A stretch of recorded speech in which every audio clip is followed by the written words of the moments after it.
शेतकरी बंधूंनो नमस्कार. महाराष्ट्रामध्ये बऱ्याचशा जिल्ह्यांमध्ये पावसाच्या सरी आता होत आहेत. पेरणी योग्य पाऊस हा बऱ्यापैकी ठिकाणी बघायला मिळतो, 50% ठिकाणी, आणि पेरणीची लगबग शेतकरी बांधवांनी सुरू केली. सोयाबीन, तूर, मूग, उडीद, मका, कापूस किंवा भाजीपाल्यामध्ये मिरची, टोमॅटो, वांगी अशा पिकांची लागवड सुरू व्हायला लागली. मी तुम्हाला अतिशय महत्त्वाच्या अशा एक उत्पादनाविषयी माहिती देणार आहे, जे तुम्ही जेही पीक पेरणार असाल, टोकन करणार असाल किंवा ज्याही पिकाचं रोप लावणार असाल, बी पासून रोपापर्यंत सर्व पिकांच्या मूळ प्रक्रियेसाठी किंवा बीज प्रक्रियेसाठी अमृत प्लस सीड ट्रीटमेंट किट किंवा बीज प्रक्रिया किट याचा वापर आपण नक्की करू शकतात. याच्यामध्ये 4 प्रकारची उत्पादनं येतात, ज्याच्याविषयी अतिशय संक्षिप्त मी कसं वापरायचं हे तुम्हाला सांगण्याचा प्रयत्न करणार आहे. याच्यामध्ये सगळ्यात पहिले येईल NPK कॉन्सो 250 मिली. हे उघडून सगळ्यात आधी जे बियाणं असेल त्याच्यावर तुम्ही हे 250 मिली टाकून घ्या. त्यानंतर याच्यामध्ये येईल ट्रायकोडर्मा पावडर स्वरूपात, ट्रायकोडर्मा व्हिरिडी.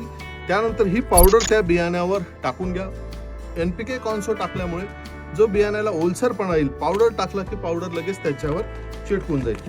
3 नंबरला व्हॅमिझोन, ज्याच्यामध्ये आहे व्हॅम मायकोरायझा, हे 50 ग्राम त्या संपूर्ण बियाण्यावर डस्टिंग करून घ्या. आणि त्यानंतर सगळ्यात शेवटी हुमॉल गोल्ड 50 ग्राम हे सुद्धा त्या बियाण्यावर डस्टिंग करून घ्या. तर साधारणतः सोयाबीन जर असेल तर 25 ते 30 किलो बियाणं सोयाबीन, तुरीला सुद्धा 25 ते 30 किलो, कापसाचे 7 ते 10 पाकिट. आता काही बियाणं कापसाचं बारीक आहे, काही जाड आहे, म्हणून सरासरी 7 ते 10 पाकिट. मक्यामध्ये 3 ते 4 पॅकेट मक्याचे.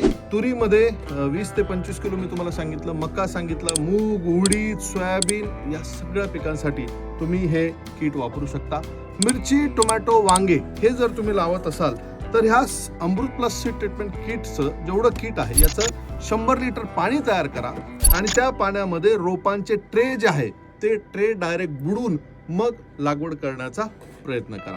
अमृत प्लस बीज प्रक्रिया किट वापरल्याने आपल्याला उगवण क्षमता खूप चांगली बघायला मिळेल, मुळांचा विकास खूप चांगला बघायला मिळेल, बुरशीजन्य रोगांचा जो प्रादुर्भाव आपल्याला होतो, सोयाबीनमध्ये चारकोल रॉटचा जो मागच्या वर्षी प्रादुर्भाव झाला हा नियंत्रित करायला मदत आपल्याला होते. तसंच जमिनीमध्ये पडलेल्या सगळ्या अन्नद्रव्यांच्या उपलब्धतेसाठी NPK कॉन्सो या ठिकाणी काम करताना आपल्याला दिसेल. तर ह्या वर्षी ॲटलिस्ट 1 एकर क्षेत्रावर अमृत प्लस बीज प्रक्रिया किट नक्की वापरा. धन्यवाद.